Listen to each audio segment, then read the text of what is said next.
And the first wine that I've chosen is from Simonnet Febvre.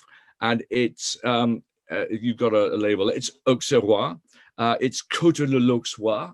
And some of you may know this, but quite a few of you may not. Well, let's just open the wine and have a swig. By the way, whenever we go to a new wine, do pour yourself some stuff. Have a swig of it.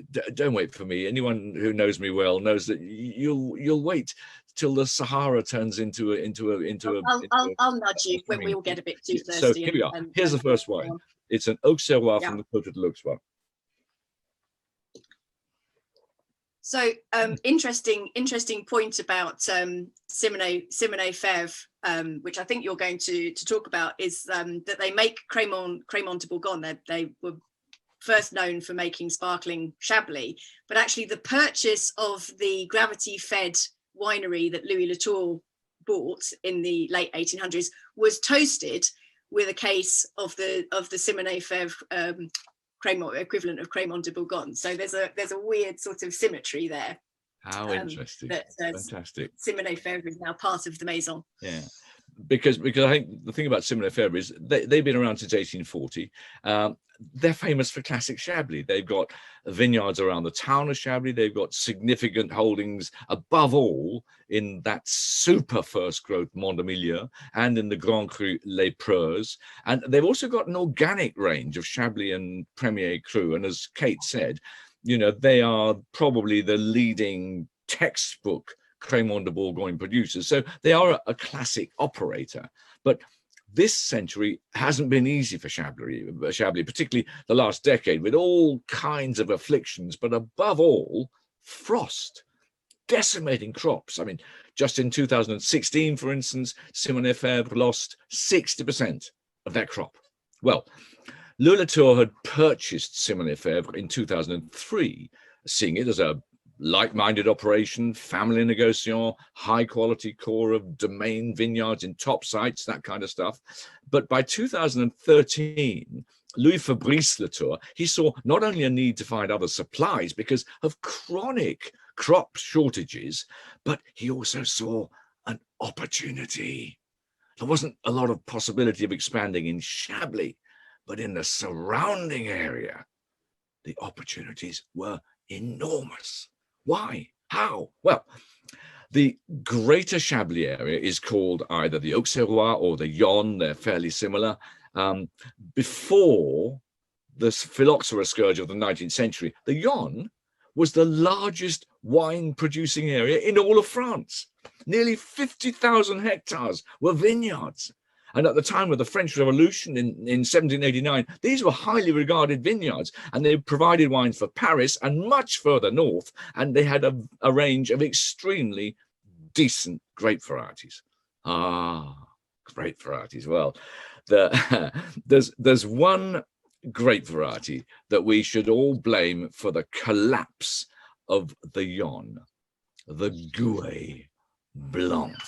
Now, its only redeeming feature is its gross promiscuity. It's the parent of over 80 different grape varieties, including most famously Chardonnay and Riesling, but it's an awful grape. The first time anyone wrote about it, it was called the Scheißtrauben, the shit grape. That's what they called it 400 years ago. Its berries were very big, very juicy, and tasteless, and you could make vast amounts of completely forgettable wine. Well, sadly, that is exactly what the Yonne vineyards started doing. They planted Gouais, quantity over quality. Actually, Auxerre's most infamous vineyard was called Clos Migraine, which just about tells you what that was like. But Paris still bought until the railway line from Paris to the Mediterranean opened in 1855, and the Yonnes and the Auxerrois' job of providing Paris with its basic wine was finished within a season, as trainloads of much more powerful, throaty wines swept up the tracks from the south. And the phylloxera aphid finished off the job. An entire vineyard of almost 50,000 hectares died only in the heart of Chablis and in a few tiny pockets totaling less than 40 hectares did the great swell of the Auxerrois vineyards survive. But the land was still there, now frequently turned over to cattle. They have an appellation contrôlée for their beef, which was proving much more profitable than the vines. And Louis Fabrice, he just realized the land was cheap, climate change was making ripening a relatively simple matter.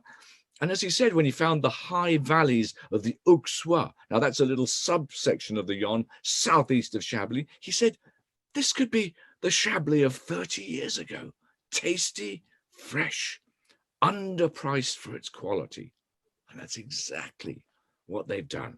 It is classic Louis Latour behavior.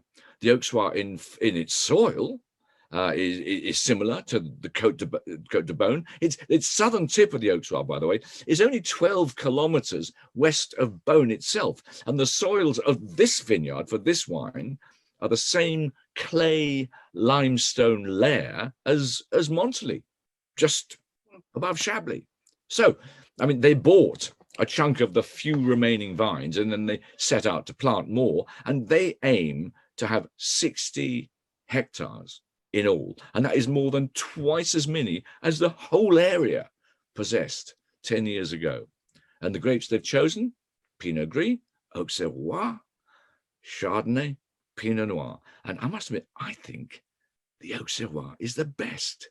The Auxerrois is a sort of Pinot Blanc lookalike. It's actually the second most planted grape variety in Alsace, but it's usually blended away. Well, every variety finds somewhere it can excel. And maybe the Auxerrois finds that place in the Coteau de l'Auxois. So let's have another swig of this. I think it's delicious. And it's opening up very nicely in the glass.